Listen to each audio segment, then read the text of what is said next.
Exercise 3.1 question number 2। यहाँ पर एक डाटा दिया हुआ है और उस डाटा से रिलेटेड चार प्रॉब्लम्स दिए हुए हैं, चार क्वेश्चन दिया हुआ है जिसका आंसर लिखना है। तो पहले देखते हैं, क्वेश्चन दिया हुआ है कि organise the following marks in a class assessment in a tabular form. तो ये जो डाटा दिया हुआ है 4, 6, 7, 5, 3, 5, ये जो है ये मार्क्स है, ये स्टूडेंट्स के मार्क्स हैं। अब इस मार्क्स को एक टेबुलर फॉर्म में हमको ऑर्गेनाइज करना है। किस तरीके से ऑर्गेनाइज करते हैं? एक टेबल बनता है जिसमें आपको डाटा लिखना होता है, उसका टेली मार्क्स लिखना होता है और फ्रीक्वेंसी लिखना होता है। ये क्या होता है सब चीज़ मैं आपको बोर्ड में एक एक करके समझा देता हूँ। और उसके बाद चार क्वेश्चंस दिए हुए हैं जिसमें से पहला पूछा हुआ है which is the highest number, या मतलब which number is the highest. इसमें से इन सारे मार्क्स में सबसे ज़्यादा हाईएस्ट मार्क्स कौन सा है। और उसी तरह से सेकंड पूछा है कि which number is the lowest, जो लोएस्ट नंबर है उसको लिखना है। फिर उसका एक रेंज निकालना, what is the range of the data. अब रेंज ऑफ द डाटा मतलब क्या होता है? ये जो डाटा दिया हुआ है हमको, जो मार्क्स दिए हुए हैं 4, 6, 7, 5, 3, 5, ये सब इसको डाटा बोलेंगे। डाटा का एक्चुअल मतलब होता है जानकारी, इंफॉर्मेशन।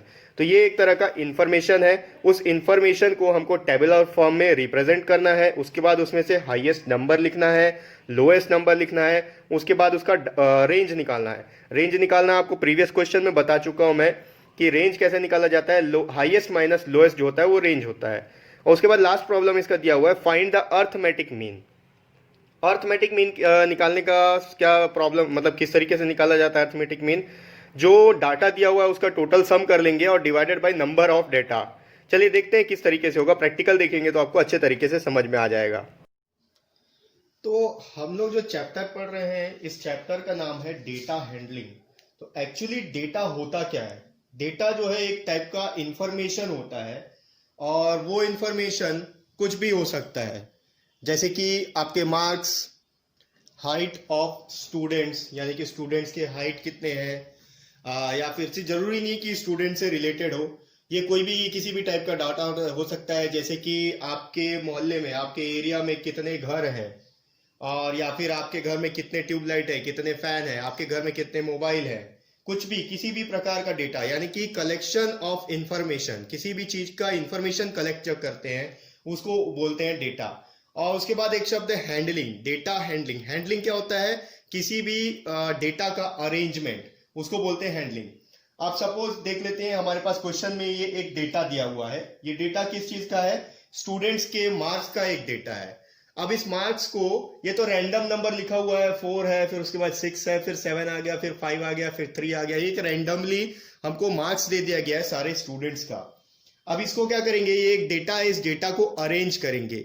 अरेंज कैसे करते हैं? डेटा को अरेंज करने का एक फॉर्मेट होता है, एक टेबल होता है, उसको टेबुलर फॉर्म बोलते हैं। तो इस डेटा को टेबुलर फॉर्म में हमको रिप्रेजेंट करना है। अब उस टेबुलर फॉर्म में क्या क्या होता है? सबसे पहले तो होता है जो आपका डेटा दिया हुआ है, ये डेटा दिया हुआ हमारे पास मार्क्स का, तो यहां लिख लेंगे, पहले आएगा पहले कॉलम में मार्क्स। मार्क्स के बाद दूसरा एक कॉलम होता है, उसमें लिखते हैं टैली मार्क्स। और टैली मार्क्स के बाद एक चीज होता है फ्रीक्वेंसी। अब ये मार्क्स तो आपको पता चल गया, ये सारे जितने भी डेटा हमको दिया हुआ है, स्टूडेंट्स के मार्क्स हैं, उसको बोलते हैं मार्क्स। टैली मार्क्स क्या होता है और फ्रीक्वेंसी क्या होता है? तो इसको अपन टेबुलर फॉर्म में इसको जैसे आप रिप्रेजेंट करेंगे तो आपको समझ में आ जाएगा कि टैली मार्क्स क्या होता है और फ्रीक्वेंसी क्या होता है। फ्रीक्वेंसी का एक्चुअल मतलब होता है रिपीटेशन। यहां पर कोई भी मार्क्स कितने बार रिपीट हो रहा है वो होता है फ्रीक्वेंसी।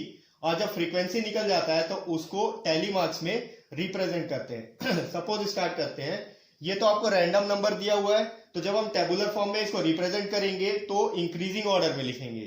जो सबसे छोटा नंबर होगा पहले उसको लिख लेंगे। यहाँ पर सबसे छोटा है, जैसे कि ये 2 है, या उससे भी छोटा ये 1 आ गया, ठीक है। 1 मार्क्स किसी को मिला होगा, 1 मार्क्स, तो ये आ गया, मार्क्स में आ गया 1। अब इसका फ्रीक्वेंसी देखेंगे कि ये मार्क्स कितने लोगों को मिला है, नंबर ऑफ टाइम्स रिपीटेशन, ठीक है। तो यहाँ पर ये एक ही है, कहीं पर भी और किसी और को 1 मार्क्स नहीं मिला, तो इसका फ्रीक्वेंसी हो गया 1। अब आ गया टैली मार्क्स। टैली मार्क्स क्या होता है? जो भी फ्रीक्वेंसी आ रहा है उसका टैली मार्क्स लिखना है, उसको रिप्रेजेंट करते हैं सिंगल लाइन से। अगर 1 है तो सिंगल लाइन, अगर 2 होगा तो 2 लाइन, 3 होगा तो 3 लाइन, 4 होगा तो 4 लाइन, और 5 होगा तो 4 लाइन और एक डायगोनल लाइन। अभी आगे क्वेश्चन और पूरा सॉल्व करेंगे तो समझ में आ जाएगा कि टैली मार्क्स कैसे रिप्रेजेंट करते हैं। तो ये हो गया 1 मार्क्स का टैली मार्क्स और उसका फ्रीक्वेंसी। अब इसके बाद देख लेते हैं 1 के बाद आता है 2, तो यहाँ पर 2 मार्क्स मिला है, ये 1 ये 2 लोगों को 2 मार्क्स मिला है। तो मार्क्स में लिखेंगे पहले 2, ठीक है। उसका फ्रीक्वेंसी हो गया 2, क्यों? क्योंकि 2 बार रिपीट हो रहा है, 2 ही लोगों को मिला है, ये 2 1 ये 2, ठीक है। अब इसका टैली मार्क्स लिखना है, इसका टैली मार्क्स होगा 1 और ये 1 2, ये टैली मार्क्स इस तरीके से फ्रीक्वेंसी को रिप्रेजेंट करते हैं। उसके बाद ले लेते हैं मार्क्स, 2 के बाद आएगा 3, तो 3 यहां पर है 1 और सिर्फ एक ही स्टूडेंट को 3 मार्क्स मिला है, तो यहां लिख लेंगे 3 और उसका जो फ्रीक्वेंसी होगा, फ्रीक्वेंसी मतलब इसका रिपीट कितने बार हुआ है, एक ही बार रिपीट हुआ है, तो ये आ जाएगा 1। अब उसके बाद देख लेते हैं 3 के बाद इसका इसका जो फ्रीक्वेंसी है 1 हो गया, तो टैली मार्क्स जो है इसका ये भी हो जाएगा 1। अब टैली मार्क्स 4 का ले लेते हैं, टैली मार्क्स इसका लिख चुके हैं, तो 4 का देखते हैं। 3 के बाद आ गया 4 कितने बार रिपीट हुआ है, यहाँ पर ये 1, पहले आप 5 लिख लो, यहाँ 4, यहाँ पर हो गया ये 1 और ये हो गया 2। 4 भी जो है 2 बार रिपीट हो रहा है, तो इसका फ्रीक्वेंसी जो है वो हो जाएगा 2। एक बात एक और है, ये है 3 टाइम्स में रिपीट हो रहा है, तो इसका फ्रीक्वेंसी 3 हो गया और इसका टैली मार्क्स हो जाएगा 1 2 3। 3 सीधे लाइन लिखना पड़ेगा। उसके बाद देख लेते हैं 4 के बाद कितना मार्क्स आ गया, ये है 5 हो रहा है, 1 2 3 4 5 बार रिपीट हुआ, यानी कि 5 स्टूडेंट्स को 5 मार्क्स मिला है। तो मार्क्स में लिख लेंगे 5 और फ्रीक्वेंसी क्योंकि 5 बार रिपीट हो रहा है, 1 2 3 4 5, तो इसका फ्रीक्वेंसी हो गया 5। और टैली मार्क्स कैसे लिखेंगे, टैली मार्क्स लिखेंगे 1 2 3 4, 4 सीधी लाइन और उसके बाद एक डायगोनल लाइन, ये हो गया 5 को हमेशा ऐसे रिप्रेजेंट करेंगे टैली मार्क्स में। उसके बाद ले लेते हैं 5 के बाद नंबर है 6 मार्क्स भी किसी को मिला है। 6 कितने को मिला है ये देख लेते हैं, यहाँ है 1 ओके, ये 2 3 4, यानी कि 4 स्टूडेंट्स को 6 मार्क्स मिला है। तो इसका फ्रीक्वेंसी हो जाएगा 4 क्योंकि 4 बार रिपीट हुआ है, और टैली मार्क्स लिखेंगे 1 2 3 4। इस तरीके से टैली मार्क्स को रिप्रेजेंट करते हैं, जो भी फ्रीक्वेंसी आया होगा उसको यहाँ पर रिप्रेजेंट करना है। इसके बाद मार्क्स देख लेते हैं, 6 तक हो गया। 6 के बाद मार्क्स दिया हुआ है 7।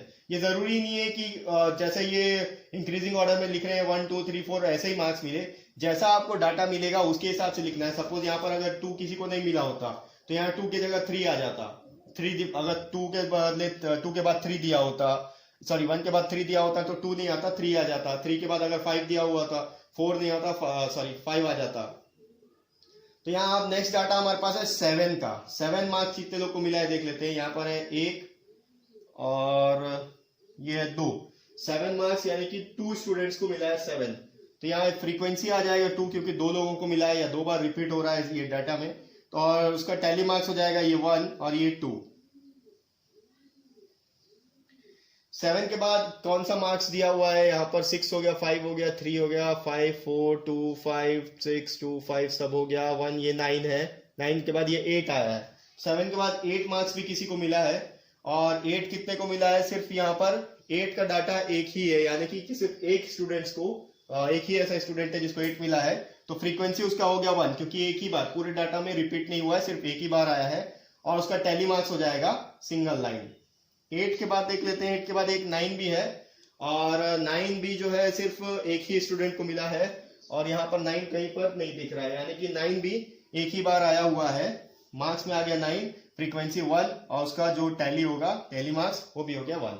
ये इसका टेबुलर फॉर्म है, यानी कि डेटा को इस तरीके से ऑर्गेनाइज किया जाता है टेबुलर फॉर्म में, या अरेंज किया जाता है। अब देख लेते हैं इसका फर्स्ट प्रॉब्लम क्या दिया हुआ। ये अभी तक हम इसको टेबुलर फॉर्म में रिप्रेजेंट कर रहे थे, ये हमको रॉ डाटा दिया हुआ था, इसको रॉ डाटा बोलते हैं।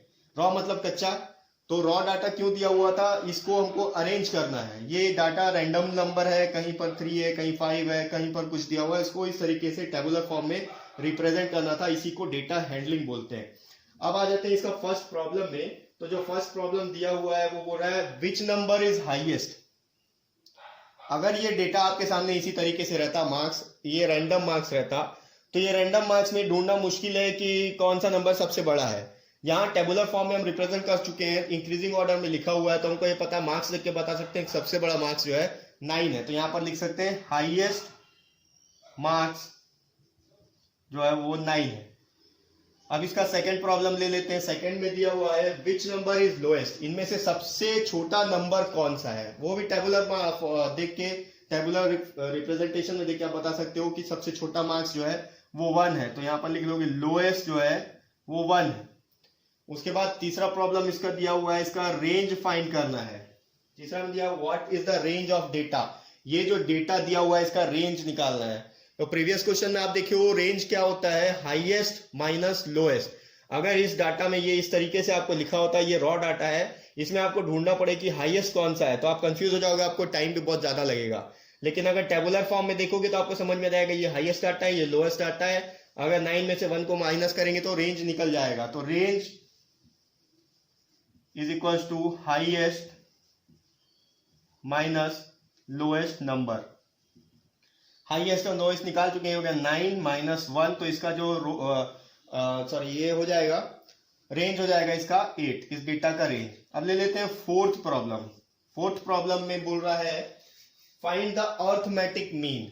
मीन क्या होता है, मीन एक्चुअली एवरेज होता है, किसी भी चीज का एवरेज निकालना, उसका मीन निकालना होता है। तो इसका अर्थमेटिक मीन निकालना है। मीन निकालने का फॉर्मूला होता है अर्थमेटिक मीन, AM यानी कि अर्थमेटिक मीन। इसका फॉर्मूला होगा sum of observation divided by number of observation.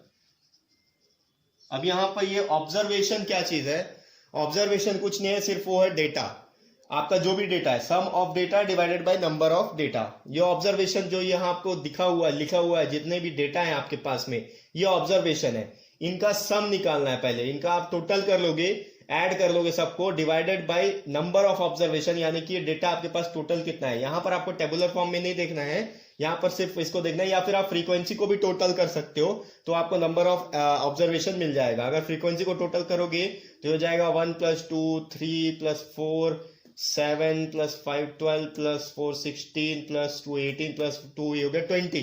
तो नंबर ऑफ ऑब्जर्वेशन जो हो गया ये है 20। अब सम ऑफ ऑब्जर्वेशन, यहां अगर सबको आप ऐड करोगे 4 6 7 + 5 ये सबको ऐड करोगे तो ये आ जाएगा 100। आप इसको ऐड करके देख लीजिए, सबको सम कर लेंगे, sum of observation divided by number of observation होता है अर्थमेटिक मीन। अब इसको आप डिवाइड कर लोगे, ये 0 0 कैंसिल हो गया, पहले दोनों 10 और 2 भी इवन नंबर है, 2 1 = 2 2 5 = 10, आंसर आ गया 5, यानी कि इसका जो अर्थमेटिक मीन निकलेगा वो होगा 5। तो ये था एक्सरसाइज 3.1 का सेकंड प्रॉब्लम।